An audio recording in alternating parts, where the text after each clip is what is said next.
This video is brought to you by Capital Edge Australia. I really would love to talk about footy right now. I'd really like to talk about how good the Saints were in their fantastic win. My Hawks getting the job done over the Lions. Tex kicked 10 and Carlton are still shit. But I can't talk about anything of that nature because off the field, footy is in probably its worst spot it's been in quite some time, and frankly, I'm sick of defending it. So, let's do this. This could get real loose. Let's go.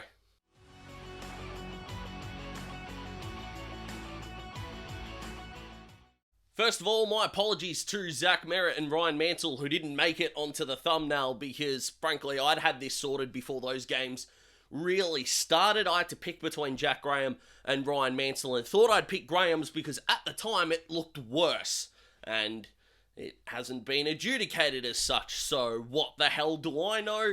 And Zach Merritt probably did worse than a couple of the other incidents here, but again, that hasn't really been spoken about yet, and at the time of recording, I don't know what Zach Merritt's punishment is.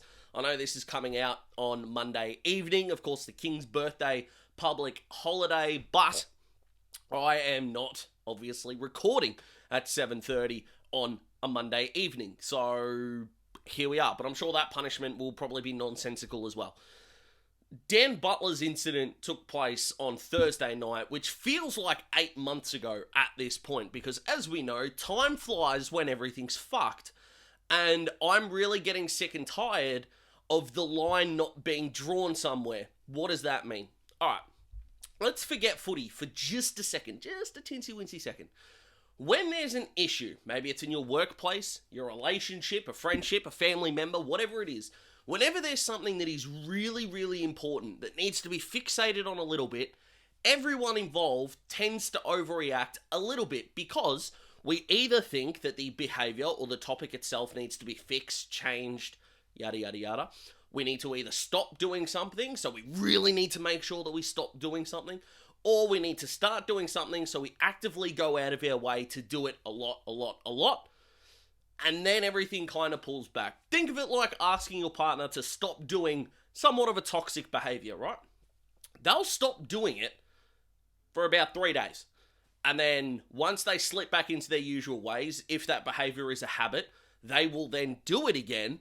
And it seems like the first 3 days were disingenuous. That could be true or not. I'm not a relationship therapist, but the real test of how people cope under any kind of circumstances is how do they act about 3 weeks after you told them. If there's a change, great. If there's not, there's not. It takes about 21 days to change a habit. However, once the AFL was served with the CTE, we'll call them lawsuits, I think would be the proper term here, it was clear that concussion, head injuries, brain trauma would be under the microscope, which is a little bit sad that it took this long to get to that place, but we're here now. And we knew, anyone that understands knew, that there was going to be an overreaction before we pulled it back, drew a line, and could differentiate between footballing incidents and non-footballing actions. Now, tackles are a footballing action, but clearly, for the first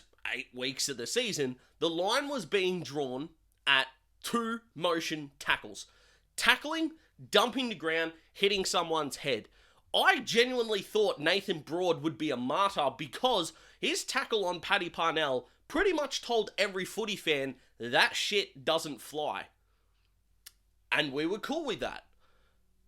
Until this week. I don't know what's happened this week that's made everyone at AFL House making these decisions go, oh, I don't know what's going on anymore.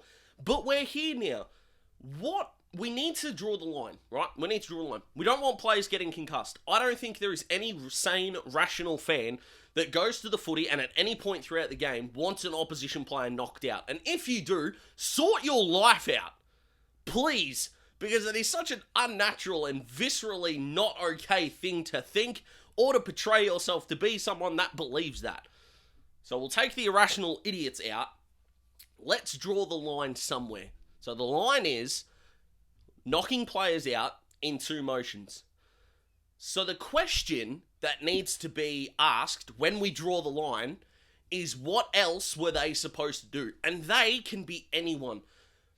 This is going to sound strange, but I'm really glad Dan Butler did what he did, because I feel like the James Sicily incident might get tainted with some people in the comment section going, yeah, but you're a Hawthorn fan.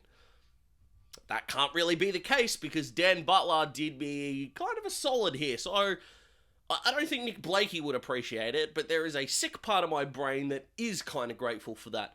But if the answer to what else could Dan Butler do, if the answer is not much, not nothing, because if it is nothing, they shouldn't be punished. But if the answer is not much, or it was too quick to find out, at the end of the day, we've kind of got to live with the fact that this is a contact sport, right? I know I come from a generation where we got participation trophies for everything, right? And you could easily say, alright, you might be taking a softish approach because of this, yada, yada, yada. If you want to use my age against me, good luck to you. I don't really care. But Dan Butler couldn't do much else. He really couldn't. Because the alternative was, we now need to teach players at 12 years old. I'm really sorry to say this, but it is going to take pretty much half the length of an average AFL career to teach players to go from tackle around the waist, don't go high, don't go low, take them to ground, again, if you can, because that is now kind of the new adjudication. Oh, but by the way, you must pin one or both arms, preferably one so they can't get a handball away. But even if you do that and their head hits the ground anyway, you're liable. Fix it. No, that can't be the answer. That cannot be the answer. And even James Sicily took that originally and went, okay, I've got McCluggage. I'm not going to take him to ground. I'm going to roll him over me. And it is not a good look. With one of the camera angles, which if I can find it, I'm going to show it to you now with my voice over it. Him hitting the ground, his head hitting the ground, Hugh McCluggage, it does not look good. Okay, it doesn't look good. I'm with you. Optically, it doesn't look great. But why are we punishing for how things look instead of what they are? What that was holding the ball. Right, James Sicily got the free kick. And if 4 umpires don't have a kind of angle that deems that as a dangerous tackle, how does Michael Christian go 3+ weeks, go to the tribunal? I'll tell you how, because he doesn't think it's 3 weeks. Michael Christian, in my opinion, and he'd never admit this, is only taking it to the tribunal to get it sorted because he won't make the decision himself. I believe, call it conspiracy theory, call it what you want, I don't think Michael Christian thinks James Sicily should be suspended. I don't. I don't think he's got the balls to let James Sicily play next week, so he's going to let a bunch of lawyers do it. Now, if that's wrong, I'll own it and I'll apologise. If it's right, he cannot be the MRO anymore. That cannot happen. You can't go, well, I'm going to let someone else figure it out. That can't be the way you run things in a sporting organ. That wouldn't fly in a landscaping company, let alone a billion-dollar industry, right? That can't be the case. Ryan Mansell's, again, doesn't look great.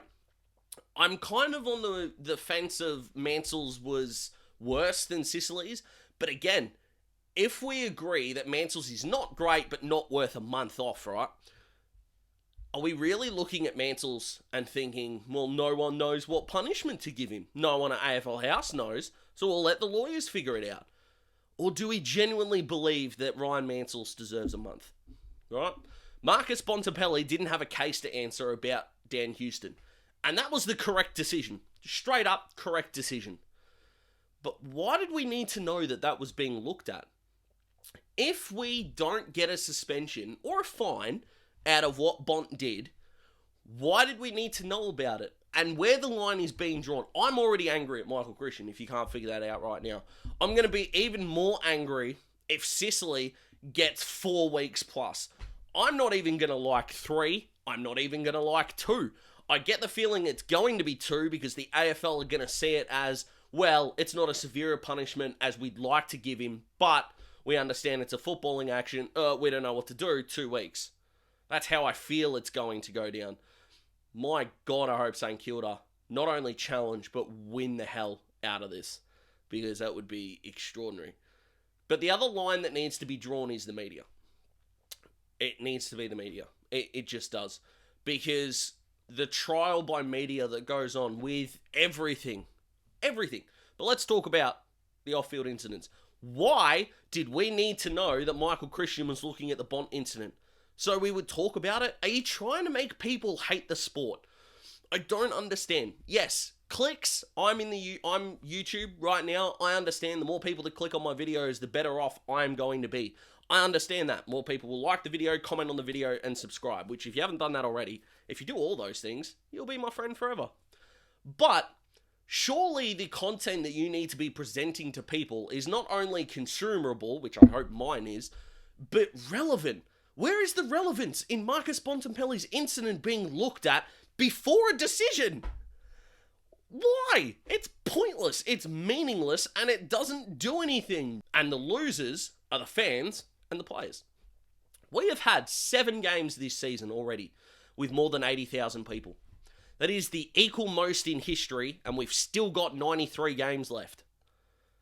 Before the King's birthday game, by the way, because that'll probably get more than 80,000. So, stuff it. I'm going to go premature here.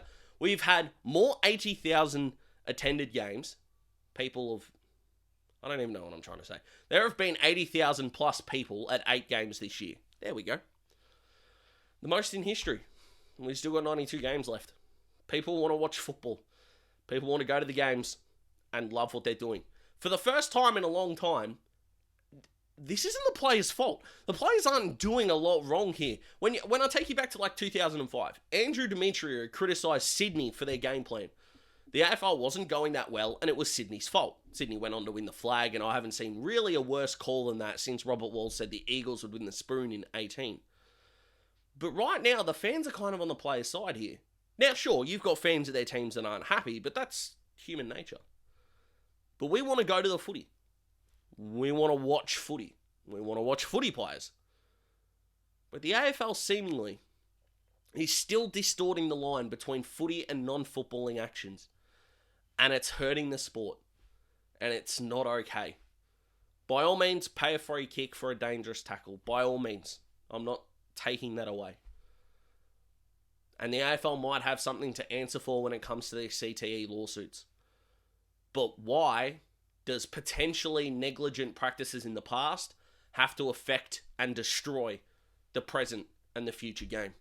The answer is it doesn't if the AFL doesn't want it to. So what do you guys think? Comment below.